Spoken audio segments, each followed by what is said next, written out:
Et bonjour à tous et bienvenue sur la chaîne Dodan Lorcana, j'espère que vous allez bien, moi ça va extrêmement bien et on se retrouve aujourd'hui pour parler un petit peu de la rotation, de ce que j'aimerais bien voir disparaître et de ce que j'aimerais bien voir revenir, bref un petit peu comme tout le monde mais c'est d'actualité évidemment, la saison des reveals va commencer, on va bientôt voir un petit peu à quelle sauce on va être mangé.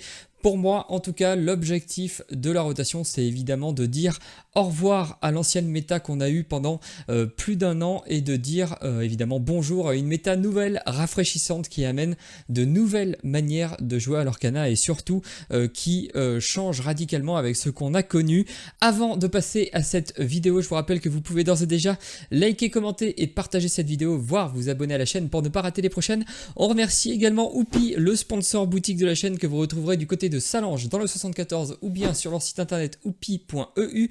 Le lien est dans la description, tout comme le lien vers mon Instagram et le lien vers le Discord de la team Alter Ego. N'hésitez pas à nous rejoindre dessus, plus on est de fous, plus on rit et sans attendre, on passe tout de suite à une analyse de la méta actuelle parce que je pense que pour pouvoir en finir avec cette méta, il faut bien comprendre comment elle fonctionne, autour de quoi elle s'articule et pour la faire simple, on a quand même des archétypes dominants depuis longtemps. On va commencer par le premier, le Amber Steel, que ce soit Steel Song, Aggro ou la version mine, c'est un type de deck que l'on voit depuis quasiment le set 1 dans sa version Steel Song, un peu plus récemment dans les versions Aggro et Mine, mais bref, ça fait longtemps que ce type de deck est fort et performe à l'Orcana. Alors, moi j'aime beaucoup Steel Song, mais il est temps quand même qu'il laisse sa place. On a ensuite les decks bleu-rouge, que ce soit la version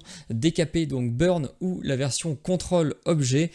Pareil, depuis le set 4, je pense que tout le monde a compris, tout le monde sait jouer contre, ou tout du moins tout le monde a déjà eu affaire à un bleu-rouge, peu importe la version, et pareil, il est temps qu'il parte à la retraite, qu'il reste dans le format Infinity, là où on pourra le rejouer si jamais on est un petit peu nostalgique de cette époque. Ensuite, évidemment, on ne peut pas parler des archétypes dominants de l'Orcana sans parler du rouge-violet, le deck un petit peu immortel qui est là depuis le set 1, lui pour le coup, et qui n'a pas arrêté d'être bon, même si il baisse un petit peu, enfin en tout cas il est passé d'une version contrôle à une version plutôt insaisissable, mais voilà, la version Bounce insaisissable ou la version contrôle, pareil, elles ont fait leur temps.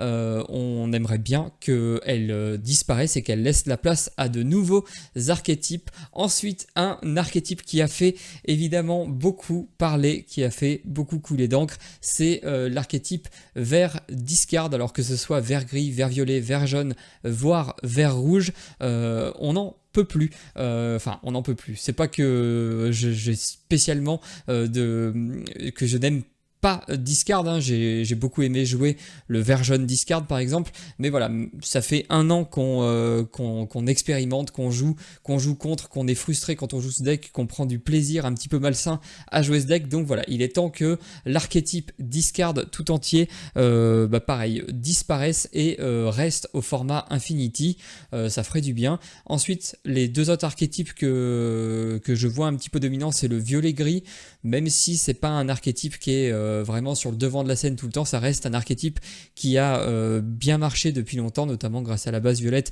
et aux chansons du gris.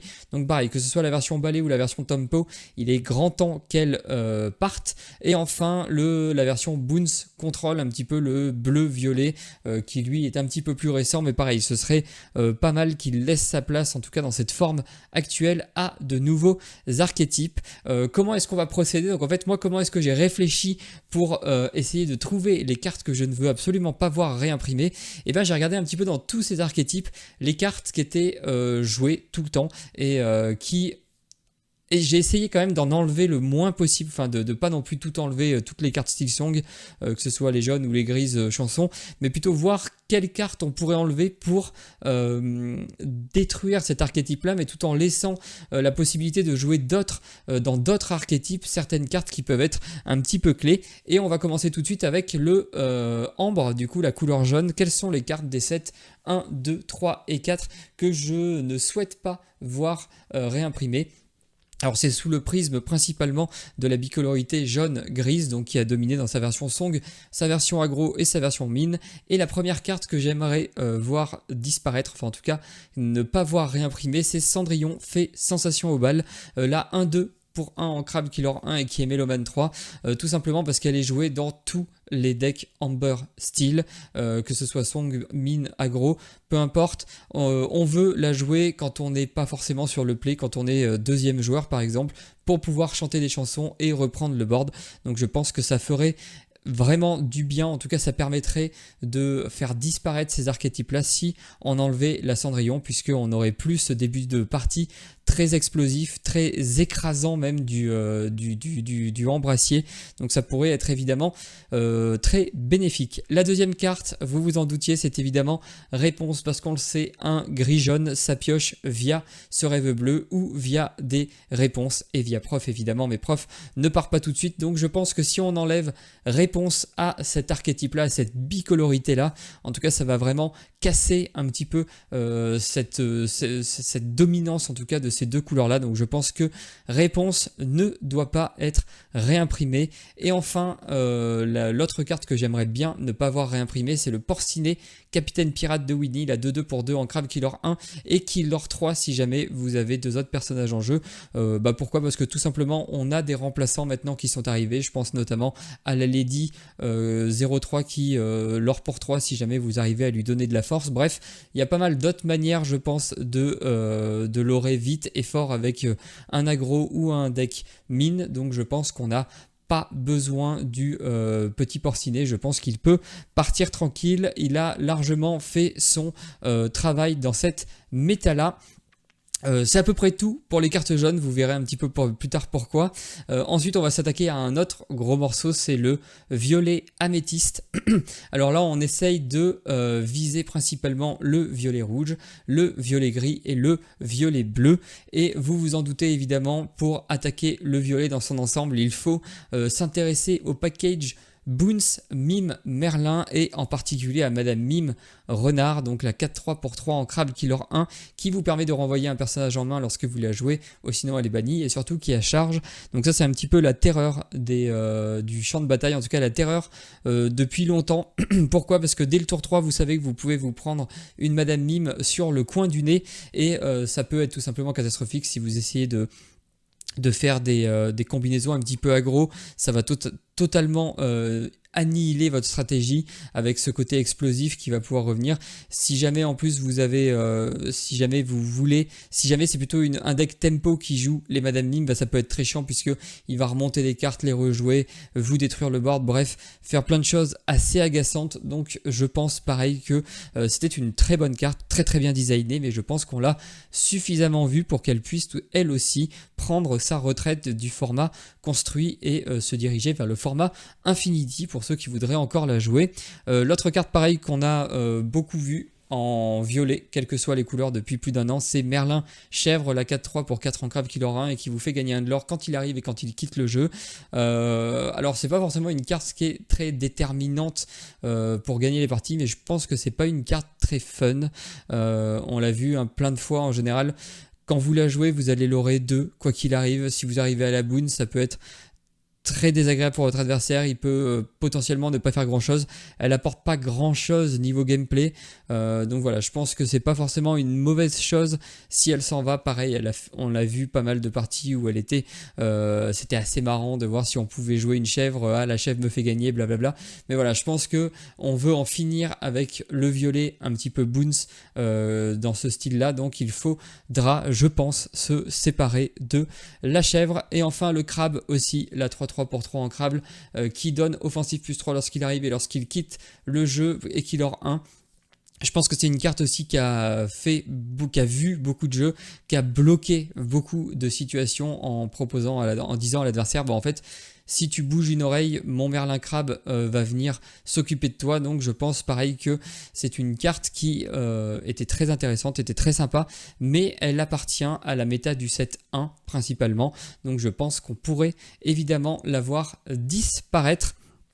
Et enfin, dernière carte qui, à mon sens, a vu suffisamment de jeux ces derniers temps, c'est le Peter Pan Trouveur d'ombre, la 2-3 pour 3 non ancrable Killer 1 qui a charge et qui est insaisissable et surtout qui donne charge à vos personnages insaisissables.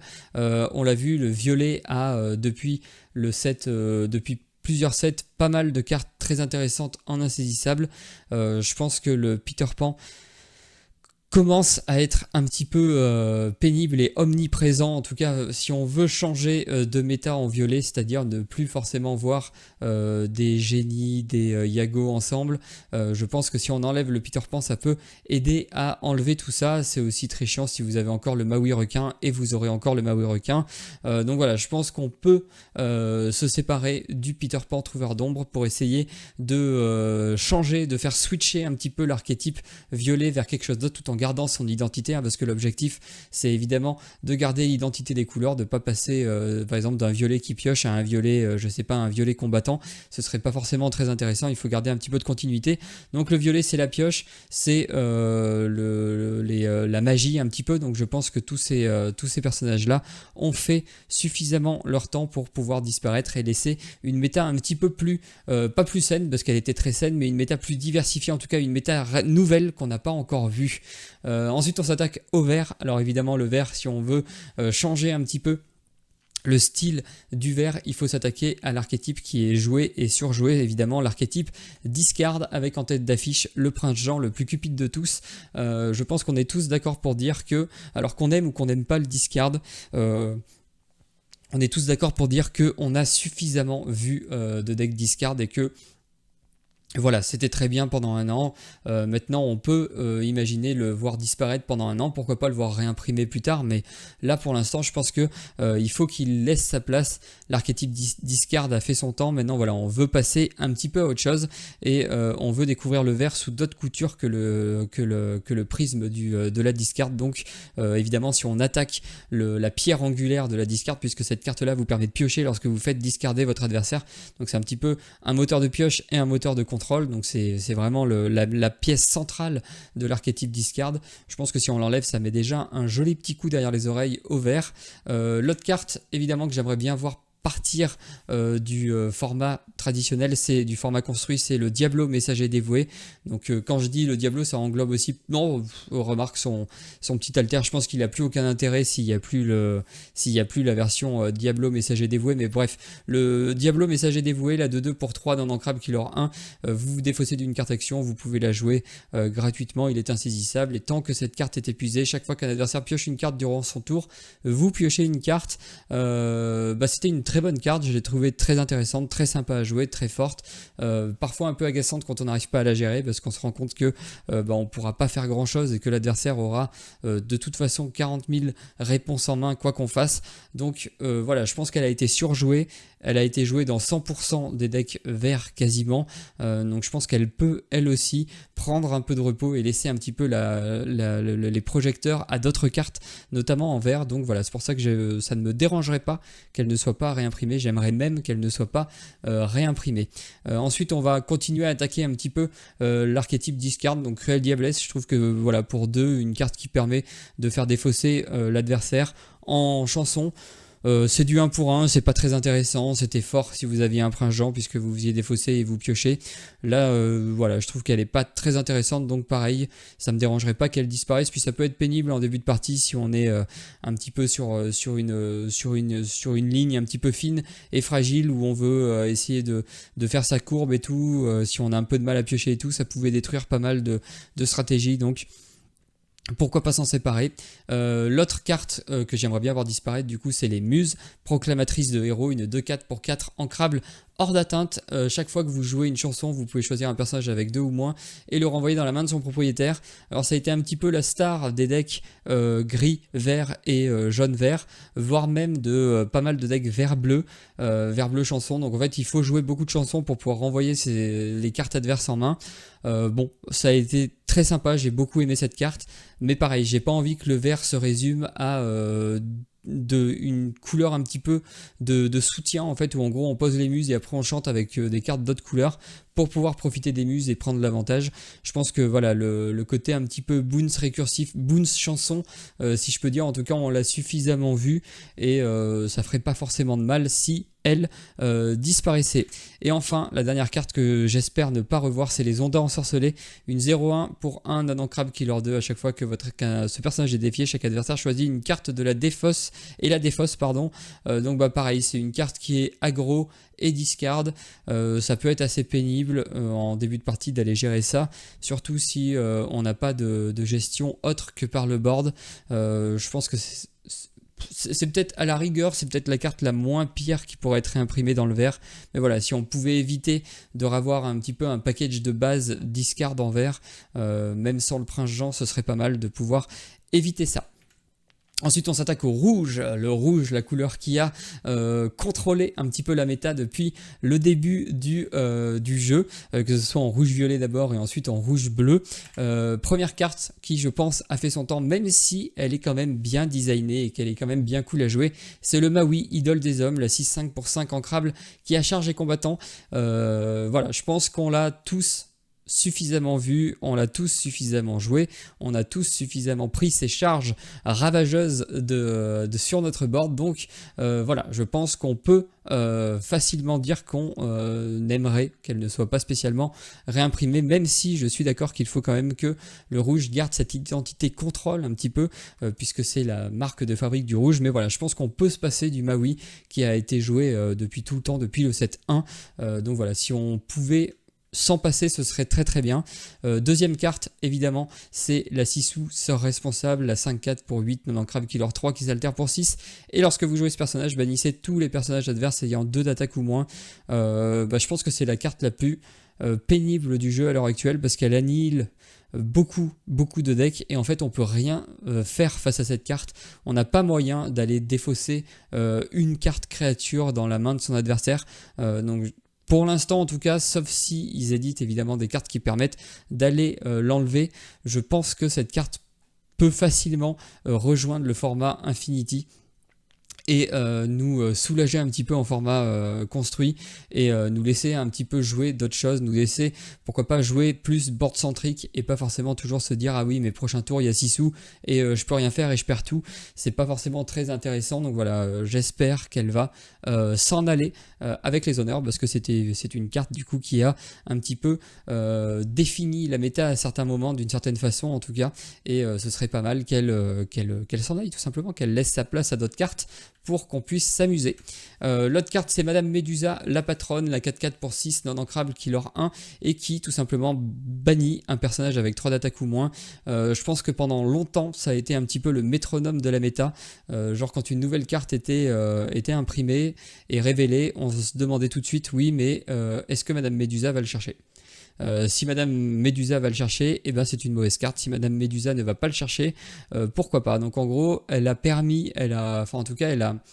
c'était vraiment le métronome quoi. Elle était là pour dire à certaines stratégies de pas non plus faire n'importe quoi. Mais voilà, elle a aussi empêché beaucoup d'archétypes d'exister. Je trouve que ça reste une carte qui a été intéressante pendant la saison 1 de Lorcana. Pourquoi est-ce qu'elle était intéressante pendant la saison 1 ? Parce que c'était un peu plus compliqué avec un pool de cartes réduit, on avait moins de synergie entre les cartes, il y avait moins possibilités je pense pour les développeurs de proposer du gameplay sympathique. Donc il était nécessaire d'en avoir une, mais je pense que là elle a fait pareil suffisamment son temps pour pouvoir tout simplement partir tranquillement au format Infinity. Et c'est tout pour le rouge, donc je pense que voilà, pour casser un petit peu les archétypes qui existent à l'heure actuelle, ces 3 cartes sont largement suffisantes. Ensuite on s'attaque au bleu, le saphir du coup, qui est présent dans le bleu rouge et le blurple. Évidemment la première carte qui est commune à tous ces decks là, c'est Grand-Mère Thala, gardienne des histoires ancestrales, la 3-3 pour 4 ancrables, qui vous permet de regarder les 2 cartes et d'en piocher une et de remettre l'autre sous votre deck. C'est une carte qui est très utile pour quand on a des stratégies un peu contrôle, un petit peu late game, pour aller creuser son deck et trouver les bonnes solutions. Pareil, depuis le 7 tron on la voit dans tous les decks, c'est très fort, ça a été très joué. Je pense que pour éviter de re-avoir du bleu un petit peu creuse contrôle, ce serait utile en tout cas de voir cette carte là partir. L'autre carte, évidemment, vous vous en doutez, c'est le bleu lumière, la carte qui était un petit peu liée à Grand Myrtala, puisqu'en général, vous jouiez Grand Myrtala tour 4, et enfin tour 3 même si vous aviez rampé, et le tour d'après, vous chantiez un bleu lumière avec Grand Myrtala, et là, la boucle était bouclée. Vous aviez regardé les 4 premières cartes de votre deck, vous en aviez rajouté 2 dans votre main, mais une dans votre réserve d'encre et une sous votre pioche. Creuser 4 cartes dans le deck, c'est évidemment très fort. Si en plus vous en piochez 2 et vous rampez en même temps, c'était un combo qui était vraiment très déterminant, et en tout cas qui était très présent, trop présent, et que en tout cas j'aimerais bien ne voir plus revenir dans la méta, tout du moins pour l'instant, hein, que ça reste dans le format construit. Si jamais on a envie de rejouer ces combinaisons là, rien ne nous empêche d'aller s'amuser en format construit. L'autre carte aussi, je pense, qui a défini beaucoup la couleur bleue et le côté objet, c'est évidemment le sous-fétiche. L'objet pour 7 non-ancrables qui vous permet de choisir un personnage et de gagner un nombre d'éclats de l'or égal à sa puissance pour 2 d'encre. Je pense pareil, on l'a suffisamment vu dans le bleu-rouge, dans le bleu-rouge objet. Dans le bleu-rouge avant les nerfs et tout, on l'a suffisamment vu. Je pense que pour éviter de revoir des decks objet contrôle, on peut bannir le sous-fétiche. Ça permet au Tamatoa qui lore autant qu'on a d'objets de pourquoi pas rester dans la méta et apporter quelque chose, parce que c'est quand même une carte qui propose un petit peu de récursivité, qui doit résister un tour pour ensuite lorer, donc c'est quand même plus intéressant. Si on enlève le sous-fétiche, où on peut faire bam, on pose un Tamatoa, on lore 20 et on gagne la partie. Ça peut évidemment être très intéressant. Bon, moi j'aime bien les decks OTK, mais voilà, ce TOTK là, on l'a suffisamment vu, on l'a suffisamment subi.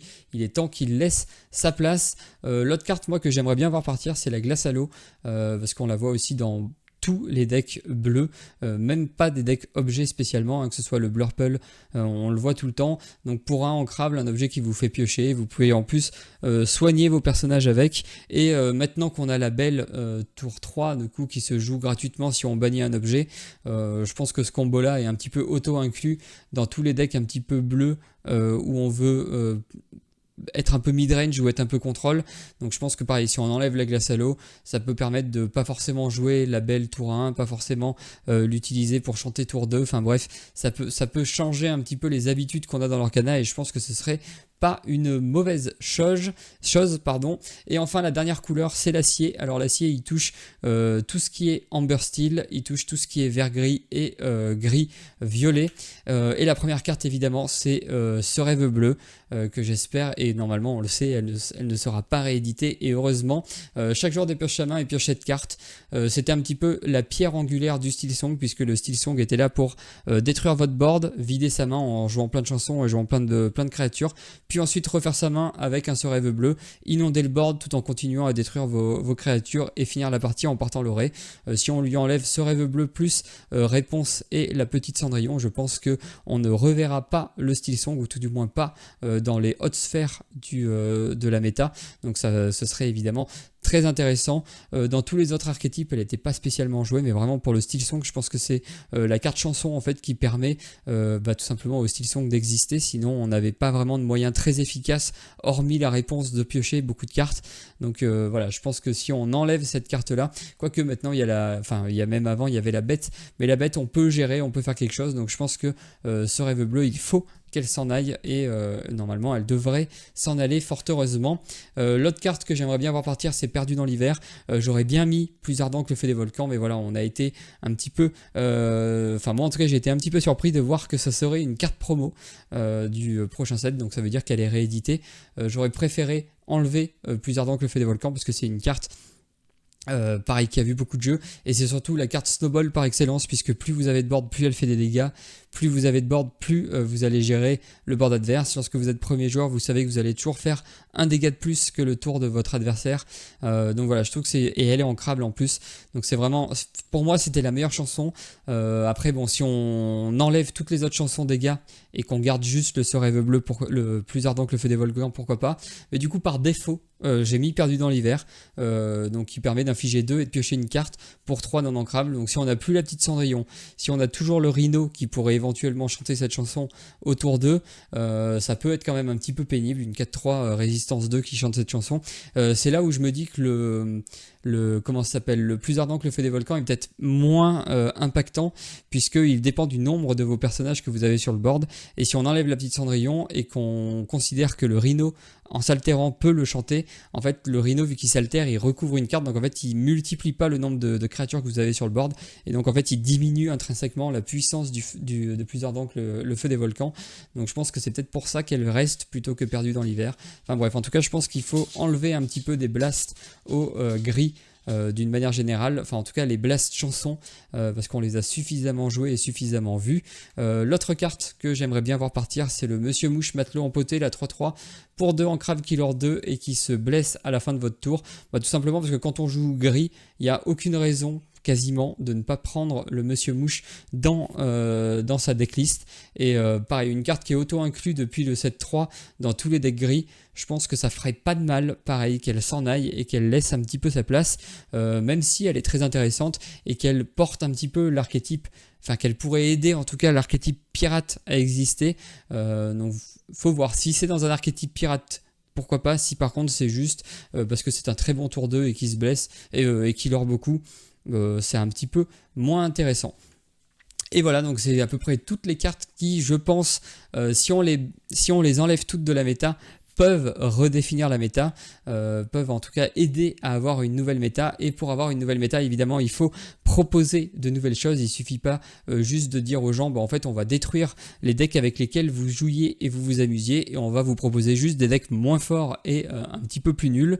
Il faut proposer d'autres choses. Donc c'est à ça que vont servir les 33 cartes qui apportent normalement des mécaniques dans l'Orcana. Alors j'espère que ce sera des mécaniques intéressantes et nouvelles. Et c'est pour ça que j'ai essayé de voir un petit peu les cartes que je voulais voir réimprimées en fonction des mécaniques un petit peu sous-jouées, un petit peu qui sont passées un petit peu inaperçues depuis plus d'un an. Et on commence avec le jaune et un archétype que j'ai déjà expérimenté en bleu-jaune, l'archétype soutien contrôle. Donc on va essayer de...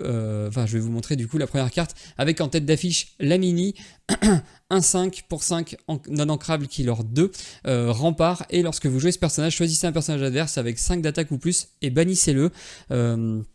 J'aime beaucoup cette carte, j'aime beaucoup l'idée de contrôler le board en limitant un petit peu la force des personnages adverses. Et forcément, si on voit cette carte, on se dit, mais attends, si j'ai un personnage soutien et que je booste un personnage adverse, je peux jouer ma petite mini et bannir ces personnages. Et je trouve que c'est plus intéressant que des cartes qui bannissent purement et simplement, même s'il en faut un petit peu dans un jeu. Je pense que l'archétype soutien-contrôle pourrait être mis en avant dans les prochains sets, alors que ce soit en jaune bleu, en jaune rouge, pourquoi pas aussi. Enfin bref, il y a plein de couleurs qui pourraient être intéressantes dans cet archétype-là, et moi c'est un archétype qui me plairait beaucoup, et j'aimerais bien voir du coup de cette mini championne mousquetaire rééditée. Du coup forcément, si on parle de l'archétype soutien-contrôle, j'aimerais bien voir le grand génie du mal réimprimé, puisque c'est le même effet en chanson, et que ce serait pas mal pour compléter un petit peu le package un petit peu contrôle. J'aimerais bien avoir un deck contrôle jaune, mais contrôle jaune conditionnel, pas juste tu joues toutes créatures, je les détruis toutes. Vraiment genre je détruis tes créatures, mais avec un petit peu de synergie, une synergie un petit peu plus recherchée, un petit peu plus intéressante. Évidemment, si on parle de soutien contrôle, on peut imaginer en tout cas réimprimer la reine, donc il s'altère pour 2, donc ça inclut sa petite alter, même si s'ils veulent faire un support à alter qui n'est pas vanilla, ça pourrait être très bien, puisque ce personnage là permet de donner plus 4 à un personnage et moins 4 à un personnage adverse. Donc en fait vous donnez plus 4 à un personnage adverse et moins 4 à un personnage adverse. Vous bannissez celui à qui vous avez donné plus 4 et vous allez prendre un trade sur celui qui a eu moins 4. Bref, ça peut vraiment être intéressant comme manière de faire du contrôle dans l'Orcana. Ce serait en tout cas assez original. Et voilà, c'est un petit peu les 3 cartes. Il y en a peut-être d'autres, mais je sais qu'après il y en a potentiellement d'autres des cartes qui permettent de faire ceci. Ce serait évidemment, je pense, plutôt très sympa. L'autre archétype jaune que j'aimerais bien voir un petit peu plus poussé, ou en tout cas voir revenir d'entre les morts, ça tombe bien, c'est l'archétype réanimation, avec pourquoi pas la Blanche-Neige fait un vœu, la légendaire 3-5 Killer 2 qui s'altère pour 4 et qui coûte 6 non ancrable. Lorsque ce personnage est envoyé à l'aventure, vous pouvez reprendre en main une carte personnage de votre défausse. Bah moi c'est une carte que j'aurais bien aimé jouer. En fait j'aime bien dans les jeux de cartes me dire que c'est pas parce que j'ai tous mes personnages qui ont été détruits, par exemple mes 4 je sais pas moi, mes 4 fées clochettes qui ont été détruites, que ça y est c'est fini, je peux plus les rejouer. J'aime bien pouvoir me dire oui mais j'ai des cartes qui me permettent d'aller les rechercher et de les rejouer en fait encore et encore. J'aime bien ça, bon ça peut être agaçant pour l'adversaire mais voilà, si c'est pas trop abusé la manière de faire, genre là c'est reprendre en main et ensuite rejouer, donc je pense que ça pourrait évidemment être très intéressant. En tout cas, moi, c'est une manière de jouer. J'aime bien les decks où on peut jouer un petit peu avec sa défausse. Ça me plaît beaucoup. Donc, j'aimerais bien voir, pourquoi pas, le jaune un petit peu poussé sur le côté réanimation. Je trouvais ça sympa. Donc, forcément, ensuite, on a la chanson Partir là-bas qui fait le même effet. Et le Hades, Seigneur des Enfers, la 3-2 pour 4 non ancrables, qui leur 1 et qui vous permet de reprendre une carte personnage, cette fois-ci, de votre défausse et de la mettre dans votre main. C'est de la pioche un petit peu différente. On a l'habitude de piocher dans notre réserve, dans notre deck. On pourrait aussi imaginer piocher dans notre défausse. Ce serait une manière assez intéressante de jouer. Alors qu'Anna, enfin en tout cas une manière qui change radicalement avec la première année de jeu compétitif. Et ce serait évidemment très très bien. Et enfin, l'autre archétype un petit peu clé de l'Orcana, enfin en tout cas emblématique de l'Orcana, c'est évidemment le jaune mélomane. Et même si ça peut faire grincer des dents certains, je pense que Ariel, chanteuse exceptionnelle, la 2-3 pour 3 ancrable qui est mélomane 5 et qui vous permet de regarder les 4 premières cartes et de prendre une chanson, si on oublie le style song et qu'on imagine par exemple pourquoi pas un jaune rouge chanson, un jaune violet chanson, ça peut être intéressant je pense de jouer en tout cas d'embarquer dans son deck une Ariel. On sait déjà que l'Ariel qui chante pour 7 est réimprimée. Donc je me dis pourquoi pas imaginer un deck chanson dans d'autres couleurs que le jaune gris. Évidemment si c'est pour avoir du jaune gris, je veux pas l'Ariel chanteuse exceptionnelle, mais en imaginant qu'on puisse l'avoir dans d'autres archétypes chansons, ça me plairait bien. En fait c'est une manière de jouer qui permet vraiment de rendre viable un deck chanson. Donc voilà, je pense que c'est une très bonne carte à essayer en tout cas, et à pourquoi pas jouer dans la prochaine méta si évidemment ce n'est pas avec la couleur grise. Et enfin l'autre carte chanson qu'on n'a pas du tout vue mais qui est plutôt sympa, c'est un petit peu la Mulan roulette de la chanson, puisque lorsque ce personnage est envoyé à l'aventure, vous pouvez révéler la première carte de votre pioche. S'il s'agit d'une chanson, vous pouvez la jouer gratuitement, sinon remettez-la sur le dessus de votre pioche. Je me dis que ça pourrait être marrant d'avoir un deck roulette chanson plutôt que roulette Mufasa. Ça pourrait changer en tout cas la manière de jouer avec le dessus de son deck. Bref, je pense que cette carte là en tout cas pourrait amener un gameplay un petit peu nouveau dans l'Orcana, à savoir, c'est pas nouveau mais disons différent, puisque ce serait plus avec des personnages mais avec des chansons, et ça serait plutôt fun. Je crois qu'on passe au violet, oui. Et alors là c'est vraiment ultra personnel, hein. Je sais pas du tout si c'est viable, si c'est drôle ou si ça marchera un jour, mais l'archétype Jetsam et Flotsam, moi il me rappelle, et je pense que pour beaucoup qui ont joué à Magic, il me rappelle évidemment les Slivoïdes. Mon premier coup de cœur sur un TCG, ça a été les decks Slivoïdes, un pour tous et tous pour un.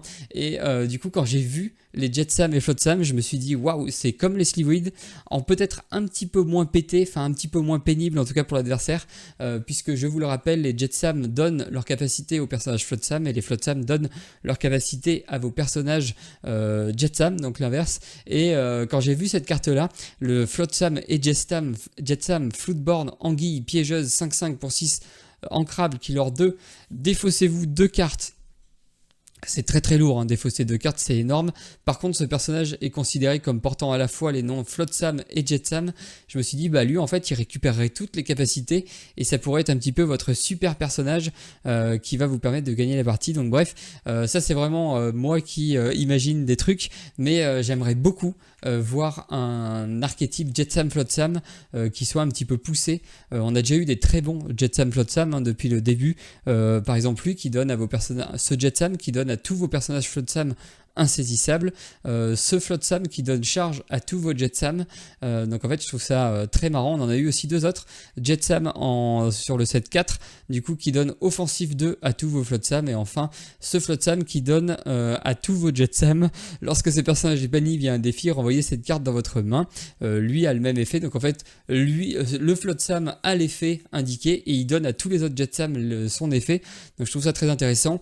Qu'est-ce qui manquerait d'autre pour que cet archétype soit viable? incroyable. Évidemment, c'est des petits Jetsam Flotsam et voilà, après ça pourrait rouler, il en faudrait plus. Donc je pense que pour l'instant c'est peut-être un peu juste, il faudrait peut-être des effets un petit peu plus intéressants, même si on sait qu'il y en a en vert. En tout cas, ça pourrait être voilà, un deck qui s'articule autour des Jetsam Flotsam et je trouve que ça, enfin moi en tout cas ça me plairait de jouer un deck un petit peu comme ça, un petit peu Slivoid-like dans Lorcana, ça me plairait beaucoup. L'autre archétype en violet que j'aimerais bien voir un petit peu poussé dans la prochaine méta, c'est l'archétype que j'ai nommé Devin. Pourquoi Devin ? Tout simplement parce qu'il vous propose de deviner la carte du dessus de votre deck pour faire des choses, et notamment Bruno Madrigal, donc, qui est insaisissable, 3-3, du 7-4 pour 4 ancrables. Donc vous l'engagez, vous nommez une carte, vous révélez la première carte de votre pioche. S'il s'agit de la carte nommée, vous la piochez et en plus vous gagnez 3 éclats de l'or, sinon vous la laissez sur le dessus de votre pioche. J'aime bien ce côté un petit peu, voilà, on va essayer de savoir un petit peu ce qu'on va piocher, on va essayer de limiter le hasard, de savoir un petit peu ce qui nous attend pour en tirer parti, notamment avec cette carte pour pouvoir l'aurer très très fort avec. Évidemment, si vous voulez jouer ce genre d'archétype là, il y a aussi le chapeau du sorcier, donc c'est un peu pareil. Vous pouvez nommer une carte puis révéler la première carte de votre pioche. Si c'est la carte nommée, vous la piochez, sinon vous la remettez sous votre pioche, sur le dessus de votre pioche. Donc là ce serait en gros de la pioche pour 1. Ce serait tout simplement très fort. J'engage un mana, je pioche une carte si j'ai réussi à deviner un petit peu qu'est-ce que c'est. Et comment est-ce qu'on devine ce qu'il y a sur le dessus de notre carte? Bon, il y a évidemment des cartes qui restent, comme la chaumière de Merlin, comme ce genre de cartes, mais aussi ce Jafar, voleur de lampe, la 2-2, pour 3 en crabe killer 2. Lorsque vous jouez ce personnage, vous regardez les 2 premières cartes de votre pioche, vous pouvez vous remettez l'une d'elles sur le dessus de votre pioche et l'autre en dessous. Ça vous permet de filtrer votre deck et aussi de savoir ce que vous allez piocher, et donc pourquoi pas d'activer votre Bruno ou votre chapeau de magicien. Et enfin, une très vieille carte, c'est le chaudron d'Ursula pour 2 non ancrables, un objet qui s'engage. Vous regardez les 2 premières cartes de votre pioche, vous en remettez une sur le dessus et l'autre sur le dessous de votre pioche. Donc pareil, ça pourrait pourquoi pas construire un petit peu un archétype bleu-violet avec des merlins et tout. On essaierait de deviner un peu le dessus de notre deck pour faire des effets. Pourquoi pas s'il y a des cartes du nouveau set qui viennent compléter cet archétype là, ça pourrait être évidemment, je trouve, très très fun. Sinon il en faut quand même, parce que là on le voit en ce moment, il y a quand même beaucoup de decks aggro qui performent, donc il faut un petit peu de contrôle et pourquoi pas un petit peu de contrôle en violet avec, bon, c'est pas vraiment du contrôle mais je savais pas où la mettre, alors je l'ai mis dans cette catégorie là, c'est la belle mystique accomplie. J'aimerais bien qu'elle soit réimprimée, je trouve que c'est une carte assez intéressante.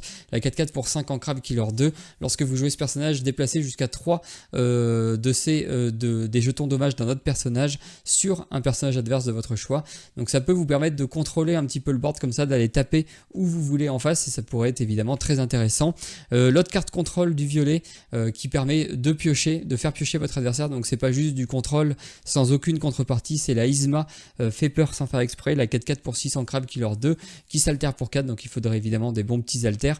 Lorsque vous jouez ce personnage, vous pouvez choisir un autre personnage et le renvoyer dans la pioche de son propriétaire, il mélange sa pioche puis pioche de cartes, donc je trouve que c'est assez intéressant comme manière de contrôler, c'est pas trop punitif comme peut l'être le rouge et le gris. Ça propose une contrepartie à l'adversaire et ça peut aussi être joué sur vous-même pour pourquoi pas piocher des cartes. L'autre carte que j'aimais bien, et on voit un petit peu se dessiner le bleu-violet contrôle avec des personnages qui arrivent à épuiser les personnages adverses. On sait qu'il réimprime les 2 Elsa qui permettent d'épuiser les personnages adverses, donc pourquoi pas imaginer la bonne fée aussi. Lorsque vous jouez un personnage Cendrillon, vous pouvez choisir un personnage et l'épuiser. Ça avait été joué il y a longtemps lors des premiers DLC, c'était assez marrant de voir la synergie avec les Cendrillons, donc à voir s'il y a des nouvelles Cendrillons intéressantes qui sont réimprimées, pourquoi pas voir du contrôle en améthyste, en tout cas qui passerait par le côté freeze de board un petit peu gel, où vous essayerez soit de juste engager les personnages adverses, soit de les engager pour ensuite les défier, soit de les engager et de les détruire, enfin bref, ce sera à vous de choisir, mais voilà, le côté un petit peu fatigue gel du board adverse, ce serait une manière de contrôler qui serait plutôt intéressante, et on voit qu'avec les Anna et Elsa, on semble un petit peu s'y diriger, enfin en tout cas c'est un petit peu poussé par les développeurs du jeu. L'autre carte évidemment qui fait très bien ça, c'est le Pinocchio, marionnette bavarde, donc là 1-1 pour 2 non ancrables qui vous permet, lorsque vous jouez ce personnage, de choisir un personnage adverse et de l'épuiser. Ça peut vous permettre d'aller faire du contrôle adverse, mais pareil, du contrôle un peu conditionnel que je trouve assez intéressant. Et enfin la Alice, alchimiste Teiné, la 4-4 pour 6 en crabe killer 2. vous pouvez l'engager pour choisir un personnage adverse et l'épuiser, ainsi que tous les personnages adverses du même nom. Donc ça peut être assez intéressant. Bah, déjà, ça vous permet de choisir des personnages adverses et de les épuiser. Et puis si jamais il y en a plusieurs sur le board, vous pouvez tous les épuiser. Et ça peut en tout cas aider à faire des trucs. Il y a un autre archétype, Alice, enfin Violet en tout cas, qui se base un petit peu sur l'univers d'Alice, que j'aime bien, que j'aimerais bien qu'il soit mis en avant. Bon, les cartes qui sont qui existent déjà ne vont pas être dans la rotation, donc tant mieux. C'est l'archétype Meule. J'aimerais bien avoir d'autres cartes Alice, Violette, on en a déjà pas mal qui permettent de meuler un petit peu l'adversaire, et j'aimerais bien qu'ils continuent à pousser cet archétype et que ce soit une autre manière de jouer à l'Orcana, le côté Meule. Après le côté discard, le côté Meule, c'est un petit peu logique, même si pareil c'est un style de jeu qui plaît pas à tout le monde. Moi je sais que c'est un style de jeu qui me plaît beaucoup, donc ça me plairait bien de voir plus plus en avant en tout cas cet archétype Meule. On passe ensuite au vert, donc pareil hein, j'en ai parlé en violet, donc forcément il est aussi là en vert, c'est l'archétype Jetsam Flotsam. Donc pareil avec les Flotsam du chapitre 3, vos personnages Jetsam gagnent plus 3 et vos personnages Flotsam gagnent hors d'atteinte. Donc ça pareil, si ça pouvait revenir et permettre à un archétype un petit peu Slivoid-like d'exister, moi je serais très content. Ensuite l'autre archétype, l'autre manière de jouer le vert hormis discard, ce serait évidemment le côté combattant avec Lyle Tiberius Rourke, la 2-4 donc pour 3 non ancrable, Killer 1, et qui permet lorsque vous jouez ce personnage de choisir un personnage adverse qui gagne combattant durant son prochain tour, et en plus à chaque fois que l'un de vos autres personnages est banni, chaque adversaire perd un éclat de l'or. Donc lui il est, en plus d'empêcher l'adversaire de ralentir de côté tempo un petit peu l'adversaire, vous allez en plus lui enlever du lore si jamais en faisant ça il est obligé de venir s'empaler dans vos créatures et de les emporter. Donc ça peut être une nouvelle manière de jouer à l'Orcana, en tout cas le vert, qui pourrait être très intéressante. Dans cette idée là d'empêcher l'adversaire de partir à l'aventure, il y a évidemment le Mickey Mouse Bandit Rusé, donc la 6-5 pour 7 non ancrable qui s'altère pour 5 et qui leur 2, et cette fois-ci en plus il mêle un petit peu deux archétypes qui semblent se dessiner. C'est l'archétype un peu action, puisque chaque fois que vous jouez une carte action, vous pouvez choisir un personnage adverse, il ne peut pas être envoyé à l'aventure pendant son prochain tour. Donc ça c'est un petit peu une carte qui est entre deux, qui ferait le lien en tout cas entre deux archétypes, et on l'a vu avec notamment la légendaire Lilo, donc qui demande de jouer 4 actions pour pouvoir être joué gratuitement. On imagine en tout cas que dans l'idée des développeurs, un deck qui joue beaucoup d'actions en un tour pourrait être intéressant, et du coup ce Mickey Mouse Bandit Rusé pourrait être très intéressant aussi. En plus la carte est très jolie, la version enchantée est sublime. Bref, c'est une carte que j'aimerais bien voir revenir. L'autre carte, tant qu'on est dans le côté action, c'est le Pat Mauvais Garçon, donc qui est hors d'atteinte.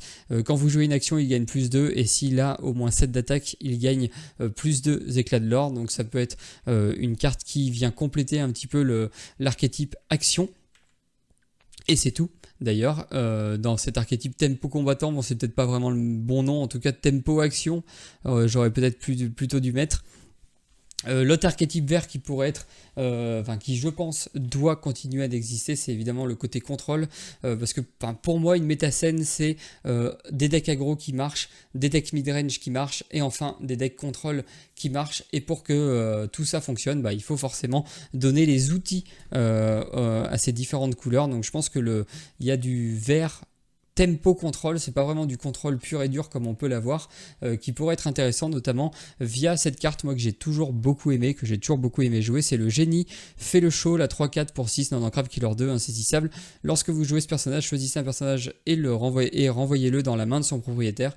Vous pouvez évidemment cibler le board adverse, mais évidemment cibler votre board. C'est une carte qui permet de temporiser tout simplement la partie, et en plus elle est 3-4 qui leur pour 2 insaisissable, donc accessoirement elle est assez chiante à être gérée, à gérer pour l'adversaire. Donc une carte très intéressante qui à mon goût n'a pas vu assez de jeu. Je pense que c'est son 6 non ancrable qui a un petit peu pêché. L'autre carte que j'aime bien et que j'aimerais bien voir revenir, c'est évidemment le kit dur à cuire, la 2-2 pour 3 ancrable. Lorsque vous jouez ce personnage, vous pouvez choisir un personnage adverse ayant 2 d'attaque ou moins et le renvoyer dans la main de son propriétaire.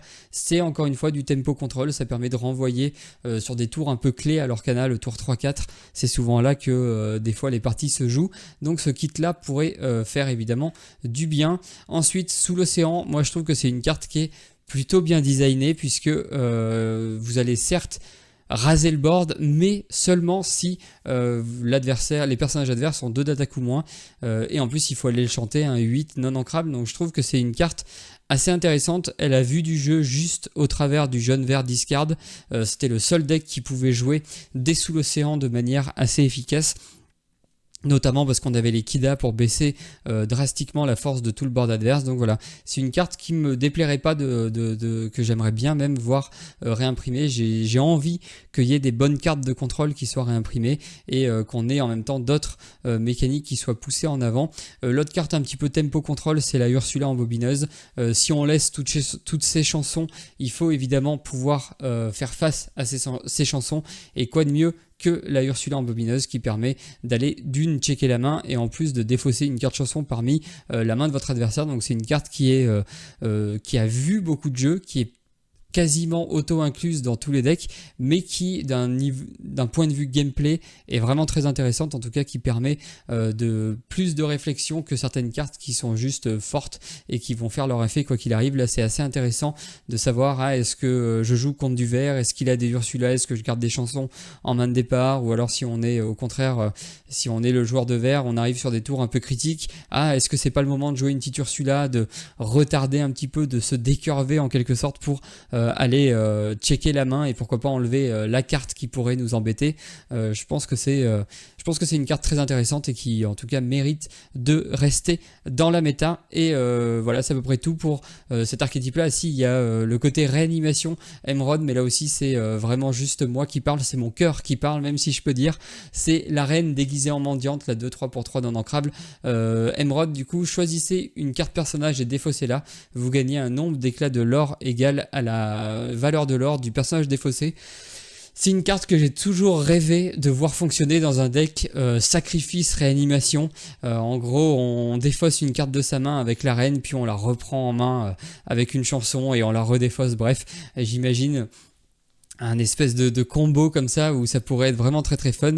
Malheureusement elle a jamais été jouée parce qu'elle est ultra prévisible. Elle demande d'avoir des grosses cartes en main, ou tout du moins qui ont des grosses valeurs de l'or, et de pas forcément pouvoir les jouer tout de suite. Donc en fait le tout est pas très très fort, mais voilà, on sait jamais, si jamais les développeurs ont envie de pousser en tout cas cet archétype là, il faudrait évidemment réimprimer cette carte là que je trouve tout simplement géniale. Ensuite on passe au rouge, et que serait le rouge sans son côté contrôle? C'est un petit peu une des facettes du rouge, c'est cette capacité à contrôler le board adverse. Je pense qu'il en faut. Toujours pareil pour éviter que les decks aggro pullulent, que les decks mid-range dominent également. Donc je pense qu'une carte comme Madame de Tremaine pourrait être assez intéressante. Lorsque vous jouez ce personnage, chaque adversaire choisit l'un de ses personnages et le bannit. Donc là c'est un peu différent, c'est pas vous bannissez pas de manière sélective le personnage qui vous embête le plus, c'est l'adversaire qui va le choisir. Donc ça peut être intéressant. En tout cas, je pense que le rouge doit avoir quelques cartes contrôle. Dans le même état d'esprit, il y a Roi Incontesté, une chanson, alors peut-être plus le Roi Incontesté que Madame de Tremaine, vu qu'on semble, en tout cas on pourrait imaginer un archétype jaune-rouge chanson pour la prochaine méta. Pourquoi pas jaune-rouge chanson contrôle qui voudrait jouer des rois incontestés, et je pense que Roi Incontesté, elle n'a pas assez vu de jeu, mais que ça pourrait être une carte très intéressante dans cet archétype-là. Ensuite, on a la bagarre. Donc la bagarre, j'ai hésité à la mettre dans les cartes que je veux plus voir. Et puis je me suis dit, si on enlève trop de cartes contrôle, le problème c'est qu'on va se retrouver avec des decks aggro, très très aggro, et en fait le jeu risque d'être l'inverse, en fait, d'être trop rapide et trop déséquilibré d'un point de vue aggro, et d'être pas de facto pas très fun. Donc je me suis dit, on pourrait imaginer remettre bagarre dans le sac pour avoir toujours ce côté on peut quand même contrôler un petit peu l'adversaire, surtout que c'est une action, donc ça veut dire que vous faites rien pendant le tour où vous la jouez, enfin en tout cas vous consommez forcément 3 de mana pour le jouer. C'est moins pire qu'une chanson qui, elle, se joue un petit peu gratuitement. Donc je me suis dit que bagarre, c'était une carte qui était assez équilibrée et assez intéressante. Un peu dans le même état d'esprit, c'est votre roi vous invite à la fête. Toujours pareil, dans l'optique d'un jaune-rouge un petit peu chanson. Je pense que proposer de se faire 2 de dégâts pour infliger 2 dégâts à un personnage adverse, c'est un bon compromis entre juste je te détruis tout et je dois un petit peu perdre quelque chose pour ensuite essayer de te faire perdre quelque chose à toi aussi. C'est une carte qui me plaît bien. C'est une carte que j'aime bien, que j'ai toujours bien aimé jouer. Donc Donc voilà, pourquoi pas la revoir. Ah oui, l'autre carte que je trouve assez intéressante, c'est le bombardement en piqué. On a parlé un petit peu dans le vert du côté combattant, et j'imaginais pourquoi pas une nouvelle manière de contrôler avec cette action-là. Bannissez l'un de vos personnages avec combattant, puis choisissez un personnage ayant moins d'attaque que lui, et bannissez-le. Je trouve que ça pourrait être marrant. Pourquoi pas un archétype action combattant contrôle qui permettrait un petit peu d'aller chercher des personnages comme ça. Ça pourrait bien me plaire. Et attention, la prochaine carte risque de pas vous plaire si vous n'aimez pas le rouge contrôle, mais je pense que soyez prêtes. En tout cas, un vrai Razboard, un Razboard pur et dur. Il faut qu'il y en ait un, je pense, en tout cas, il faut qu'il y ait une manière de nettoyer le board efficacement dans un jeu de cartes pour, pareil, permettre à ceux qui aiment jouer les archétypes contrôle de s'amuser. Et je pense que soyez prêts, ça remplit pas mal ce rôle-là, puisque vous bannissez tous les personnages, même les vôtres. C'est une chanson, donc on l'a vu, on peut facilement aller la chercher et la défausser dans la main adversaire. Elle coûte 7, elle est non ancrable, donc c'est quand même pas mal de points négatifs pour elle. Et je trouve qu'elle est chiante, certes, ça reste une carte un petit peu emblématique du jeu, et ça reste une carte qui est évitable. Donc voilà, je pense que pour avoir une méta saine, il faut du contrôle, il faut un Razboard efficace et un vrai Razboard, et je pense que Soyez Prêts pourrait rester là et permettre du coup dans les nouvelles cartes qui sont réimprimées de pas forcément s'embêter à refaire des cartes contrôle. L'autre partie du rouge qui est un petit peu plus mise en avant maintenant, mais qu'il faudrait qu'il continue à mettre en avant pour proposer toujours de nouvelles façons de jouer, c'est évidemment le rouge défi, avec notamment le Sherkan, prédateur menaçant, la 3-3 pour 3 ancrable, qui lore 1. Chaque fois que l'un de vos personnages en défie un autre, vous gagnez un éclat de l'or.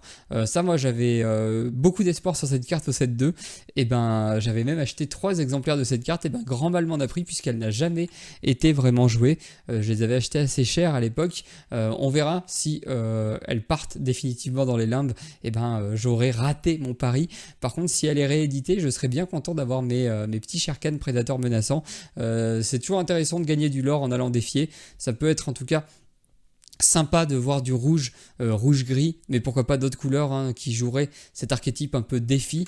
L'autre carte, pareil, qu'on n'a pas beaucoup vu, c'est le Aladdin hors la loi héroïque. Lorsque ce personnage en bannit un autre via un défi durant votre tour, vous gagnez 2 éclats de l'or et chaque adversaire en perd 2. Lui, c'est tout simplement un vide pirate qui passe par le board. Et pareil, vide pirate, on l'a vu, ça marche bien. Je pense que voilà, ça a suffisamment été joué.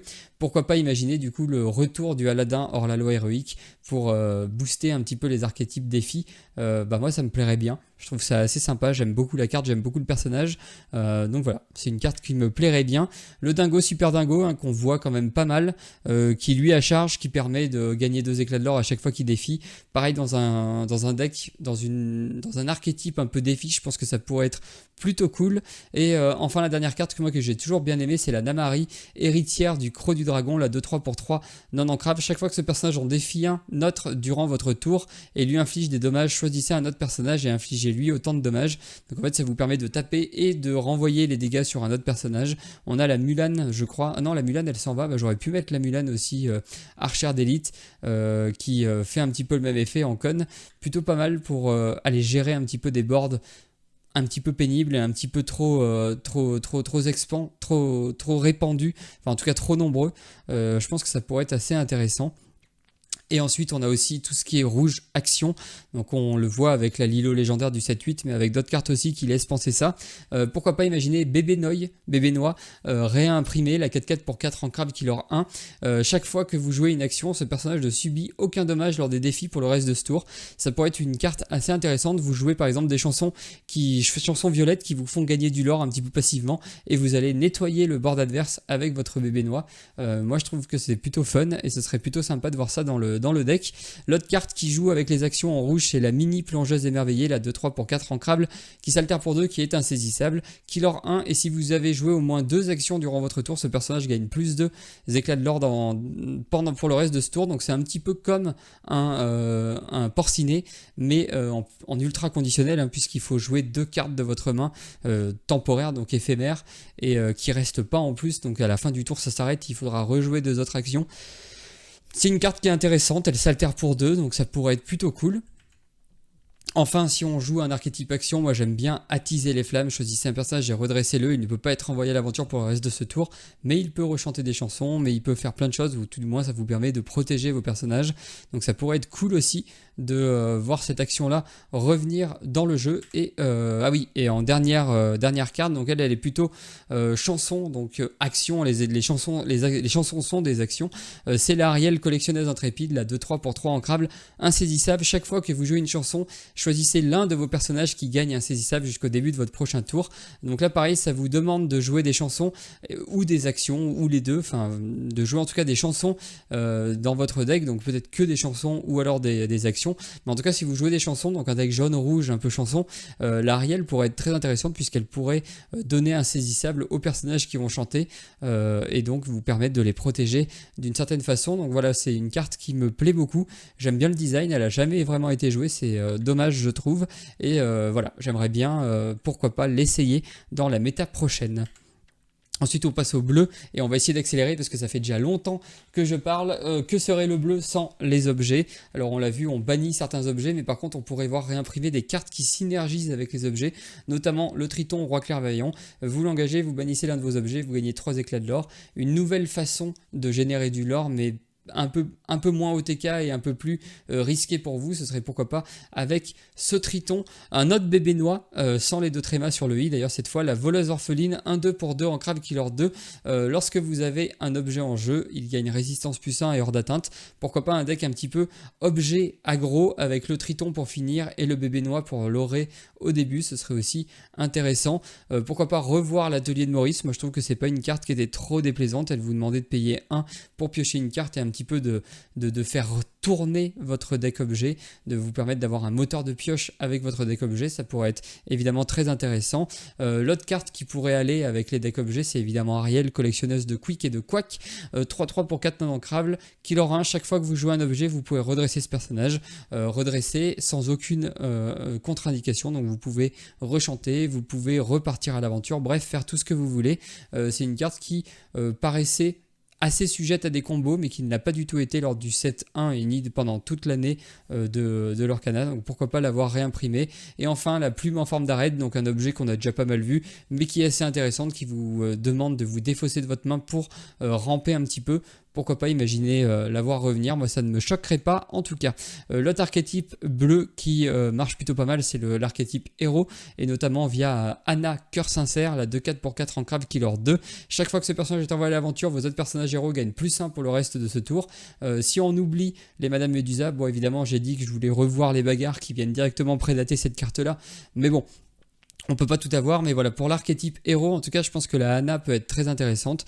Elle booste tout le board et elle lore pour 2, elle a des stats plutôt correctes pour un tour 4, donc voilà, ça me paraîtrait pas déconnant de la revoir dans le jeu. L'autre carte que j'aimerais bien revoir dans le jeu, donc qui est héros, mais qui aussi vient compléter le côté soutien-contrôle qu'on a vu au début du jaune, c'est la Wendy Darling, 3-1 pour 3 en Crable, qui leur 2, hors d'atteinte et soutien, et héros. Donc elle a un petit peu plein de mots-clés super cool. La carte j'ai toujours aimé, j'ai toujours trouvé forte, elle m'a rarement déçu quand j'ai joué à l'Orcana, donc voilà, pourquoi pas l'avoir réimprimé, ce serait cool. Le Robin des Bois, archer sans égal, la 4-4 pour 6 en Crable, qui leur 2, si un adversaire a plus de cartes en main que vous lorsque vous jouez ce personnage, piochez une carte et durant votre tour ce personnage gagne insaisissable. Je pensais que ce serait une des cartes phares de l'Orcana quand ils ont commencé à dévoiler les cartes. Je trouve que la posture, tout était plutôt super classe dans ce personnage. Finalement elle a jamais trop été jouée. Pourquoi pas la réimprimer pour lui donner une seconde vie et l'occasion de nous montrer un petit peu son plein potentiel. Mickey Mouse, détective héros qui vous permet de ramper. Pourquoi pas si on veut pousser un petit peu l'archétype héros rampe, ça peut être intéressant. Et enfin la carte un petit peu clé du bleu héros, c'est évidemment Anna bravant la tempête. Tant que vous avez un autre personnage héros en jeu, ce personnage-ci gagne +1 de l'or, donc c'est une 1-4 qui peut l'aurer pour 2 autour 2 en Crable. C'est évidemment pas mal pour les stratégies plutôt aggro en héros qui veulent aller vite et qui veulent coller un petit peu au board. Moi je trouve que c'est une carte qui est très intéressante, que j'ai beaucoup aimé jouer et que j'aimerais bien évidemment voir revenir dans la méta. Et enfin le bleu, c'est aussi une espèce de toolbox où il y a plein de mécaniques diverses qui n'ont jamais vraiment pu exister dans la méta. Enfin, celle-ci un petit peu aussi la mécanique où on va creuser dans son deck pour trouver la carte qu'il nous faut au bon moment, avec creuse encore et encore, donc la chanson pour 8, non ancrable à l'unition 8. Vous regardez les 7 premières cartes de votre pioche, vous en ajoutez 2 à votre main, puis tu remets le reste sous ta pioche dans l'ordre de ton choix. Je trouve que c'est une carte, moi, qui me plaît. J'aime bien l'effet, ça me rappelle Fouille temporelle à Magic, et je trouve que c'était une carte très très fun à jouer. Bon, là elle est un peu plus dure à mettre en place, qu'il faut chanter avec 8 personnages ou payer 8, elle est non ancrable, donc ça peut être évidemment un peu embêtant, mais voilà, c'est une carte que j'aime bien, et ça me dérangerait pas de l'avoir joué un peu plus. Ça permettrait vraiment d'aller creuser, d'aller trouver la carte qu'il nous faut. Voilà, c'est une mécanique très intéressante. Dans la même idée, il y a évidemment développe ton cerveau. Regardez les 2 premières cartes de votre pioche, ajoutez-en une à votre main, remettez l'autre sous votre pioche pour une action. Pourquoi pas. Ah oui, l'autre carte que j'aime bien mais qui n'a jamais été jouée, c'est une autre façon de ramper via Je suis ton meilleur ami. Chaque joueur place les 3 premières cartes de sa pioche dans sa réserve d'encre, face cachée et épuisée. C'est simple, efficace, c'est brutal. Pour 5, une chanson qui vous permet de ramper de 3. Le vrai désavantage, c'est que c'est votre adversaire qui va bénéficier de ces 3 encres gratuites que vous allez lui offrir. Mais voilà, si votre deck est vraiment fait pour justement jouer des gros tons et revenir, même si l'adversaire a un tour de plus pour faire ceci, parce qu'il faut se dire qu'on pourrait éventuellement le chanter très tôt, et donc que l'adversaire n'ait pas encore forcément trouvé les cartes, ou alors qu'il ait mulligan ces grosses cartes et qu'il les ait pas dans sa main de départ, et du coup il puisse pas utiliser tout son mana, ou alors se vider la main et ensuite vous le contrôlez. Bref, il y a plein de façons de voir comment jouer cette carte là. En tout cas, ça serait intéressant de voir si on peut faire quelque chose en tout cas autour de cette carte là. C'est une mécanique qui me plaît beaucoup. L'autre mécanique qui m'a toujours bien plu, c'est le grand Pabi, le plus vieux et le plus sage, la 3-6 pour 7 non ancrable qui leur 3. Chaque fois que vous retirez au moins un jeton dommage sur l'un de vos personnages, gagnez 2 éclats de l'or. La mécanique soin du coup qui pourrait permettre de l'orer passivement. On a déjà le Baymax bleu qui permet de le faire et qui est plutôt pas mal. Pourquoi pas voir revenir le grand Pabi pour avoir un deck soin, une mécanique un peu soin bleu une mécanique autour du soin en bleu et génération de l'or un petit peu passive. Moi ça me plairait bien, donc voilà. Et enfin, dernière carte, c'est la Mamaudi experte mystique, la 1-3 pour 3 non ancrable killer 1. Chaque fois que vous jouez une chanson, vous pouvez placer la première carte de votre pioche dans votre réserve d'encre, face cachée et épuisée. On pourrait imaginer un bleu jaune chanson avec l'Ariel. Vous allez essayer de trouver des chansons, ramper avec Mamaudi. Enfin bref, il y a plein de manières de jouer des chansons autres qu'en bleu-gris qui nécessitent pourquoi pas la Ariel, mais aussi la Mamaudi. Je trouve que c'est une carte très intéressante que beaucoup de monde ont tenté de jouer, mais on a tous dû se résoudre à ne pas la jouer parce que c'était malheureusement pas assez fort, mais ça pourrait être intéressant. Et enfin, la dernière couleur, c'est le gris acier, donc toute la stratégie un petit peu board-centrique, j'aimerais bien la voir revenir, notamment via une carte qui n'a jamais été jouée, mais moi qui m'a toujours plu, c'est le fou, laquais opportuniste, la 2-3 pour 3 ancrable, killer 1. Durant votre tour, si un personnage adverse a été banni via un défi, vous pouvez jouer ce personnage gratuitement. Je trouve que voilà, jouer une 2-3 gratuitement, ça pourrait être très intéressant. Vous pourriez imaginer la jouer très tôt dans la partie si vous arrivez à prendre des trades dès le début. Enfin voilà, moi c'est une carte qui me plaît, qui propose un gameplay qui me plaît aussi, et voilà, j'aimerais bien l'avoir un peu plus joué. Enfin, on a aussi le Raja Protecteur Royal, la 3-4 pour 4 ancrable killer 2. Tant que vous n'avez aucune carte en main, ce personnage ne peut pas être défié par des personnages coûtant 4 ou moins. Dans un deck très aggro, très board centrique, vous pourriez imaginer jouer des Rajas en haute curve pour essayer de flood le board, de poser un Raja, ne plus avoir de carte en main et dire à votre adversaire en fait tu peux pas me défier, donc qu'est-ce que tu fais, est-ce que tu me laisses gagner ou pas. En plus la carte est super classe, j'aime bien cette carte et j'aimerais bien, pourquoi pas, l'avoir réimprimée pour avoir un archétype gris très board centrique et très pénible pour l'adversaire. Ça me plairait bien.